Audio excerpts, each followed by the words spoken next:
A'udhu billahi minash shaitani rajim. Bismillahir rahmanir rahim. Assalamu alaikum warahmatullahi wabarakatuh. Baganda bangu nabe bitiwa.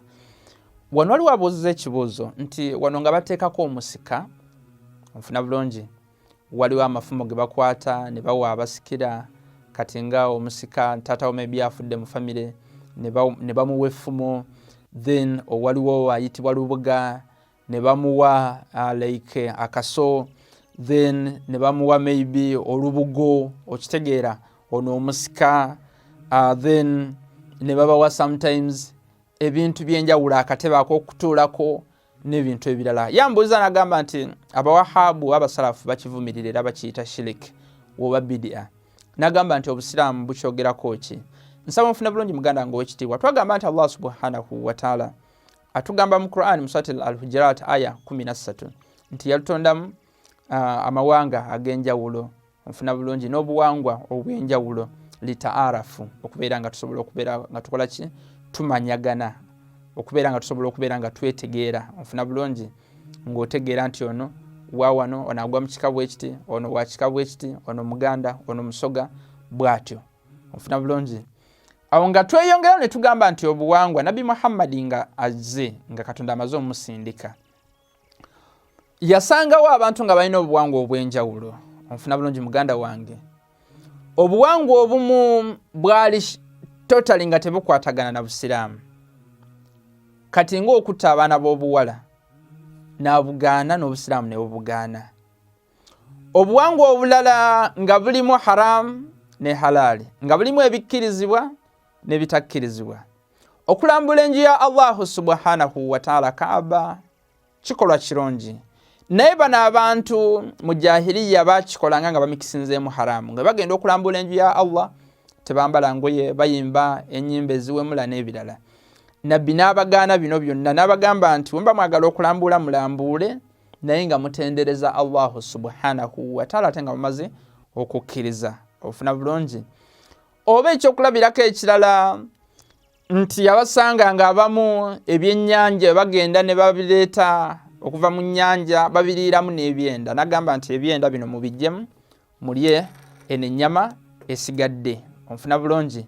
N'olwekyawo ne tulaba nti obuwangwa buno obwalimu haramu ne halali yajjamu ebibi n'alekawo halali.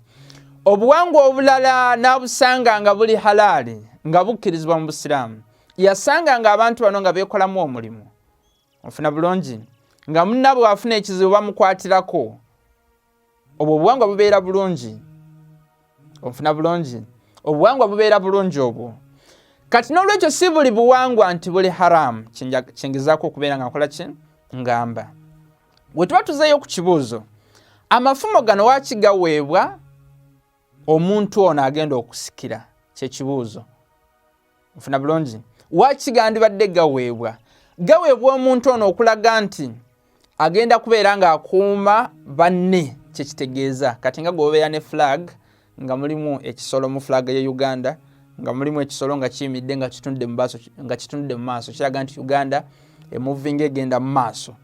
N'olwekyo bino ebintu sometimes signs marks nesi shirik. Bulungi muganda ng'ekitiibwa tabeera shirik. Kiringa gwe wona ayambala enkofiira. Ofuna bulungi. Enkofiira terina nti maybe nze mbasambadde enkofiira tekitegeeza nti ne mukafiiri, naye gwe ogyambala okutegeera okwawula ku musiraamu n'atali musiraamu, okwawula naye gwe ogyambala okulaga nti gwe oli musiraamu. Ofuna bulungi. N'olwekyo n'ebino ebintu bwe bityo weebiri. Oli omuntu omusika waweebwa effumo tekitegeeza nti bidi ashirik. Ebbanga lyamala nga bali mu kukikozesa nga bategeezeyo kyennyini tekitegeeza nti bampadde lino effumo okulaga nti nze mukulembeze wa bannange era nteekeddwa okubeera nga mbakuuma. Era bwe tulaba ne bannabbi ab'ebitiibwa alayhimu salatu wassalamu bennyini nga beeyogerawo kati nga Nabi Muhammad sallallahu alayhi wa alihi wasallam agamba nti buithtu bisayfi warrumuhi. Ofuna bulungi nti ntiikiddwa nfuuse nabbi okuva Allah subhanahu wa ta'ala na bijambiya n'amafumo.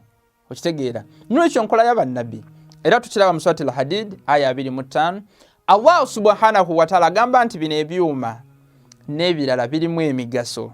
onfuna bulungi wa anzalna alhadida fihi ba'sun shadid wa manafi'u linnas bizibu nnyo osobola okubeera nga obikozesa nga weekuuma onfuna bulungi ate birimu emigaso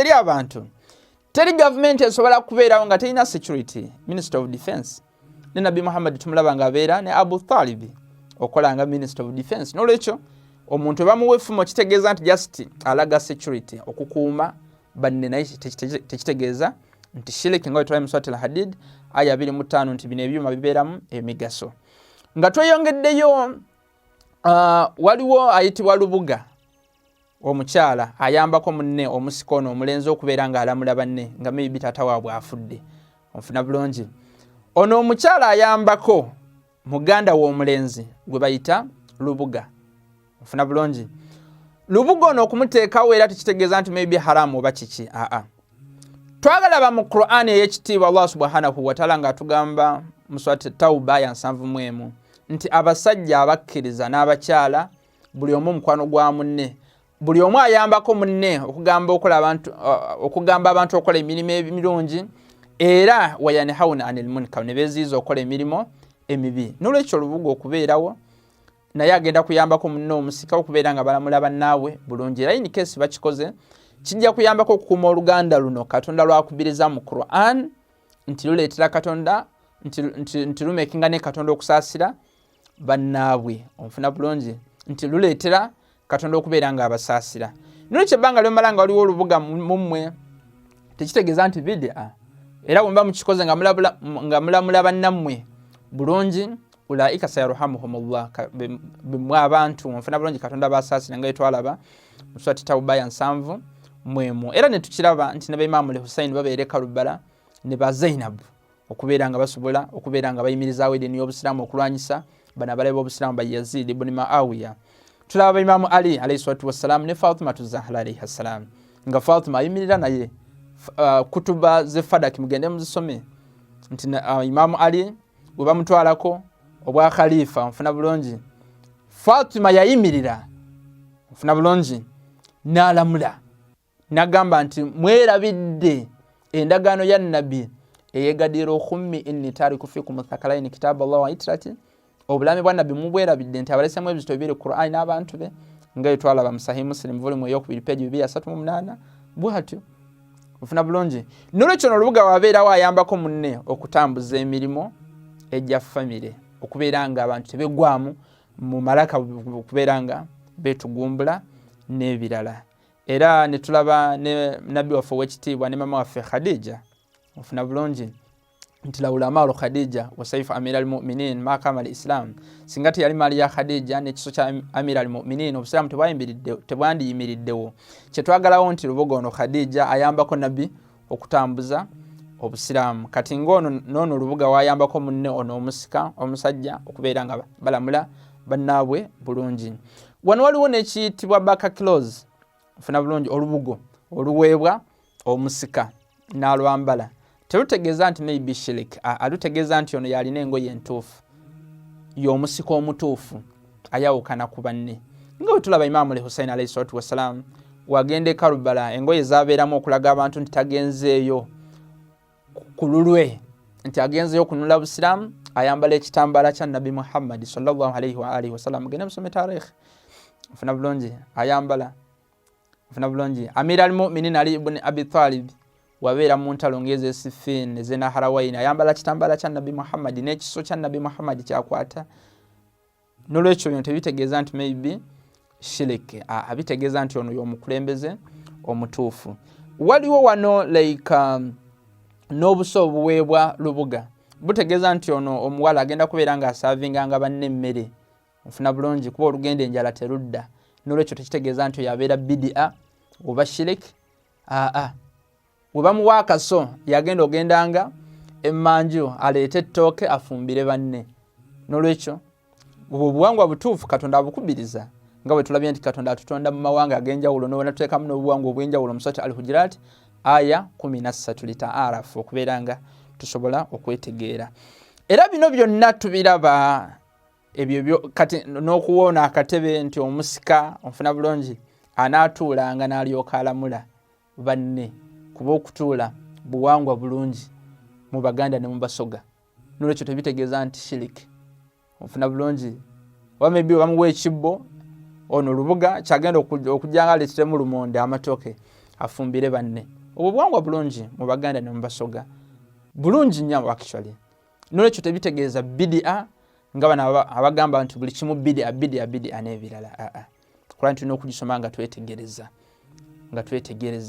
Ate tuteekeddwa kugamba nti Seeka fulani yagambye mu Surati Furqan aya 30 wabanga yakubuza oli ejjusa nti Seeka fulani waki namwekwatako nambuza okutuuka kweno level. Bino byonna tuba tubigase Lubuga bino ebiraama ebiweebwa abasika onfuna bulungi zino engoye obuso n'ebirala byonna we tubigatta tusanga mu Qur'ani nga Katonda akinnyonnyola.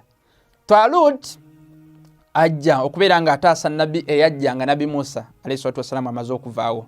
Onfuna bulungi okulaga abantu bano bazzeemu nti ye Katonda yamutumye yamulonze yamuwa ekiyitibwa tabut. Tabut tugitwale nga kesi eyalimu engoye ez'abannabbi okuva mu Bani Israel. Onfuna bulungi okuva kweru ku bannabbi Ibrahim, bannabbi Ishaka n'abalala. Onfuna bulungi bannabbi Musa n'abalala.